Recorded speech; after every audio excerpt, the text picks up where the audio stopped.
Hello everyone, তোমরা সবাই কেমন আছো? আজকে আমি যাচ্ছি জাভেদ হাবিবে স্মুদিং করাতে। আর তার আগে আমি একটু হেয়ারটাকে দেখে নিচ্ছিলাম যে এরকম হেয়ার আর থাকবে না, অনেক অনেক সুন্দর হয়ে যাবে।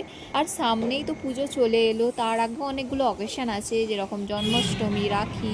তো তাই জন্য আমি চলে গেছিলাম স্মুদিং করাতে। আর এখানে আমি পার্লারে এসেও গেছি, আর তারপর আমাকে হেয়ার ওয়াশের জন্য ডাকলো। ভালো করে হেয়ার ওয়াশ করে দিল। আর তারপর হেয়ার ড্রায়ার দিয়ে হেয়ারটা সুন্দর করে ড্রাই করে দিল। আর তারপর এইখানে কিছু একটা ক্রিম অ্যাপ্লাই করেছিল, স্মুথনিংয়ের হয়তো কিছু ক্রিম হবে, আমি ঠিক জানি না। তো পুরো হেয়ারে অ্যাপ্লাই করলো, খুব ভালো করে অ্যাপ্লাই করে দিয়েছিল পুরো ফুল হেয়ারে। আর এই ক্রিমটা অ্যাপ্লাই করার পর 30 মিনিটস আমাকে ওয়েট করতে বলেছিল। একটা ফয়েল পেপার দিয়ে র্যাপ করে দিয়েছিল পুরো হেয়ারটা। ওইটা আমি আর দেখালাম না, কারণ আমি খুবই ফানি টাইপস লাগছিলাম।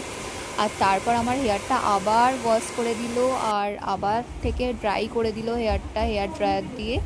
আর এখানে আমি চুপচাপ বসেছিলাম, কারণ কিছুক্ষণ আমাকে ওয়েট করতে বলেছিল। আর তারপর এখানে ডাইরেক্ট একদম স্ট্রেটনিং চালু করে দিয়েছিল আমার হেয়ারে। আফটার স্ট্রেটনিং লুকটা এই রকম এসছিল, হেয়ারটা খুবই গ্লজি লাগছিল, খুব শাইন করছিল। আর তারপর আমাকে একটু ওয়েট করতে বলেছিল। হেয়ার স্ট্রেটনিং করার পর হেয়ারটা খুব গরম হয়ে গেছিলো, তাই ওটা একটু কুল হয়ে যাওয়ার পর আবার এখানে একটা সিরাম বা ক্রিম কিছু একটা ইউজ করেছিল। আর তারপর আমাকে 15 মিনিটস ওয়েট করতে বলেছিল। আবারও ওয়াশ করেছিল চুলটা, আবার ড্রাই করেছিল। আর তারপর ফাইনাল লুকটা ঠিক এই রকম এসছে। এটা আমার ফুল ফাইনাল লুক। কেমন লাগছে অবশ্যই জানাবেন কিন্তু। আর এই স্মুথনিং করতে আমার 4 থেকে 5 ঘন্টা লেগেছিল।